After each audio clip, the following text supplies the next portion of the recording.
Página 120, los ombúes. Todavía hay fiado. Salimos desde el viejo aeródromo de Puerto Chenaud. Pasamos una prolija escuela rural y la sala de primeros auxilios para seguir por un asfalto deteriorado, al que es más fácil ir esquivando que transitarlo. Para hacer unos 6 kilómetros hasta que luego de una curva vemos a la izquierda un edificio antiguo, blanco inmaculado. Desde lejos se adivina que es la pulpería. La certeza se tiene cuando al doblar se ven dos ombúes imponentes, con sus troncos tan antiguos, partidos y divididos, o más bien ahuecados para que llegue la savia a sus ramas. Muestran claramente la cantidad de años que han sobrevivido allí. Son como dos vigilantes que custodian, pero que no dejan de tener el mismo protagonismo que el edificio de la pulpería. Cuenta un joven parroquiano, vecino del lugar. Hace muchos años atrás, cuando yo no había nacido, me cuentan que allí se había establecido un croto que había armado su dormitorio en uno de los troncos y en el otro la cocina, viviendo de las personas que venían al lugar. Ningún chamón, el croto, remata.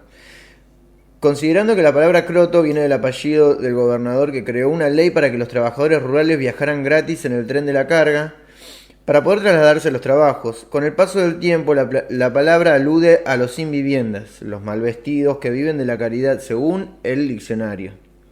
Sin poder imaginar cómo dormía el hombre en semejante hueco, pasó por una pequeña puerta de rejas, que hasta parece estar de más, para llegar al patio de la pulpería, acondicionado para gozar de la sombra y el paisaje mientras se desgusta una buena picada. Para entrar al edificio se suben 3 escalones, se ingresa directamente al pasado. Sostienen que el boliche tiene más de 200 años y sería la más antigua del país.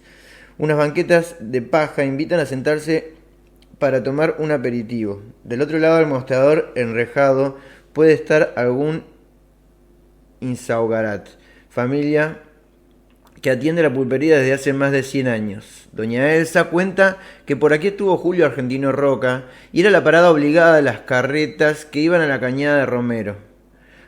Antiguamente solo se atiende detrás de la reja que tenía una madera que se bajaba al momento de abrir y se subía a la hora del cierre. Y si a la hora del cierre quedaba alguno de esos clientes que se acodan eternamente, se cerraba igual. Sencillamente quedaban adentro hasta que decidieran irse. También del otro lado de la reja se armaba la pista de baile los fines de semana. Solo la puerta actual de entrada es nueva. El resto son todas originales. Punto de reunión de habitantes dispersos en la zona rural, hizo todo lo que se podía hacer para atraer y entretener a parroquianos que llegaban desde lejos para ser sociales. Bajo el alero del patio tocaba una orquesta interpretando unos pasos dobles y nadie podía resistirse a hacer el patio de la mejor pista de baile. Además, carreras de sortija, partidas de taba, riña de gallo eran la diversión y el pasatiempo. Doña Elsa cuenta que hace 116 años llegó su abuelo por la empresa ferroviaria. Compró la pulpería que ya tenía más de 100 años. Su anterior dueño había sido asesinado por un tiro por 2 personas que buscaban patacones, cosa que no encontraron. El dinero estaba escondido arriba de la estantería que aún se conserva. La pulpería salió a remate. Antes era diferente, dice doña Elsa. Vivir en el campo era otra cosa. Las lámparas eran de querosén, no habían autos, solo caballos y carros. Aún hoy, mientras observo los testimonios que hay en sus paredes sobre la importancia y antigüedad, veo cómo esa gente de los alrededores, para hacer sus compras que, como antaño, doña Elsa anota en una libreta de almacenero. Sobre el mostrador hay una especie de fichero de metal donde hay más de una docena de libretas. ¿Pagan?, es la pregunta. Sí, dice. Si no, no hay más fiado. Sigue cumpliendo el almacén las mismas funciones, sigue siendo el punto de reunión de los trabajadores rurales. Es el único boliche de campo en kilómetros a la redonda que abastece de mercaderías. Sigue teniendo la misma importancia que hace 200 años atrás. Tan importante que uno de sus concurrentes habituales falleció hace unos meses atrás y pidió como última voluntad que tiren sus cenizas en los ombúes de entrada. Por supuesto con previa autorización, ahora descansa allí. Quizás para ver pasar a los curiosos y ser parte de la mística del lugar. Andonaegui continúa desapareciendo. Pocos habitantes del puñado de casas fueron migrando, tanto que se tuvo que cerrar la escuela por falta de alumnos. La estación de ferrocarril, inaugurada en 1912, está en completo abandono y la única manera de llegar es por las vías del tren. Al lado de la ruinosa construcción hay una casita donde funcionaba la cabina de los señaleros. Carece de techo y ventanas.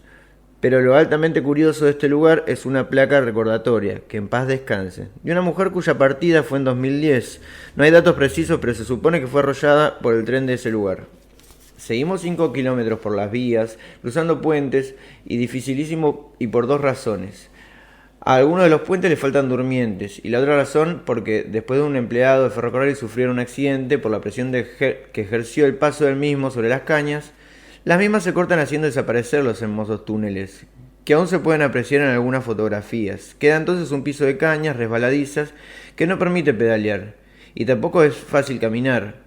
Lo bueno es que aún pasa el tren de carga y la necesidad de grandes hazañas de muchos ciclistas. Página 124. El Tatú. La iglesia abandonada.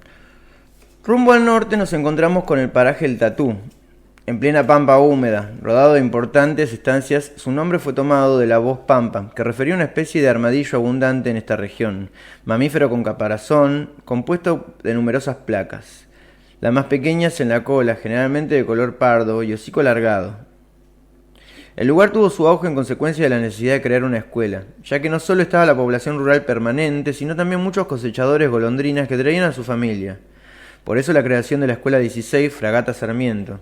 Fue un hecho de importancia en 1907 y reunió 48 alumnos. Alicia Bocchino, docente jubilada, recuerda que comenzó a trabajar en esa escuela en 1957. Fue su primer trabajo como directora y maestra de grado.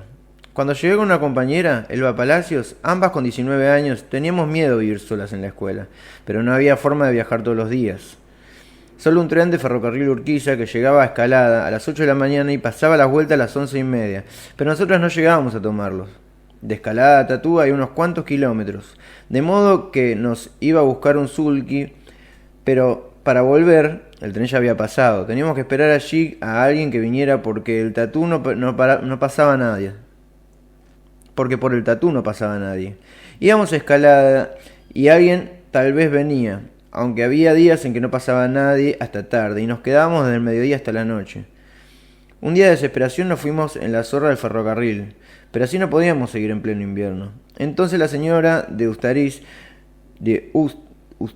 nos ofreció una habitación en la estancia Santa Lucía, a cambio de enseñarle catecismo a todos los chicos de la escuela que eran hijos de quienes trabajaran en su campo o en el de otros propietarios. De manera que llegábamos en tren hasta Escalada los días lunes y vivíamos en una casa de estancia de Ustaris a 3 kilómetros de la escuela. Íbamos caminando o en carro a los Bazana y pasaban por allí, y el viernes nos íbamos a Zárate como podíamos. Traíamos comida para el lunes y martes, pero como no había heladera, íbamos muy frescas por las casas y nos dejaban alguna mercadería o nos invitaban a comer. Los niños crecieron y la cercanía con la ciudad demandó la creación de una escuela de nivel medio con orientación agraria.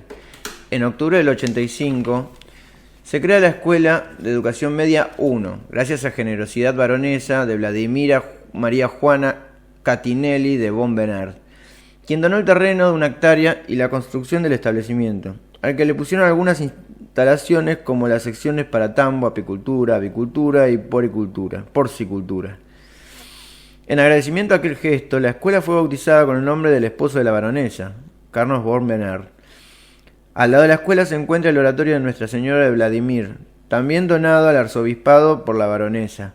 La capilla construida en 1987 en el estilo neocolonial fue blanca, con frisos amarillos, sencillos y con un entrepiso destinado al coro. En su frente y en uno de los laterales se observa la imagen de la Virgen de Vladimir. Es una representación bizantina en forma de ícono de la Virgen María sosteniendo al niño Jesús. Aquí se ofrecieron casamientos y comuniones. Fue punto de encuentros diocesanos, parroquiales y retiros espirituales. Sin embargo, promediando el año 2010, empezó a deteriorarse por falta de mantenimiento. La infraestructura edilicia comenzó a declinar y desapareció la señora que hacía de cuidadora. Hoy el oratorio está abandonado, es una triste postal y solo se puede observar desde la calle. Una tranquera con candado impide acercarse al edificio. De Carlos Bonvenard solo se sabe que nació en Argentina en 1889 y que cursó sus estudios en Europa para luego volver al país e ingresar al Regimiento 8 de Caballería. Y desarrolló actividades empresariales y agropecuarias, siendo propietario de la cementera Calera Avellaneda. En la zona se sabe que la poesía, grandes extensiones de tierra y las donaciones hechas por la baronesa se realizaron a través de un administrador, el señor Alberto Tablado. Mientras pedaleo saludando a un grupo de personas que se encuentran en la escuela, a pesar que es domingo, se me plantean preguntas. Algunas tienen respuesta rápida. Las escuelas posiblemente resistan el paso del tiempo y cantidad de alumnos. ¿Pero la iglesia abandonada comenzará a desaparecer?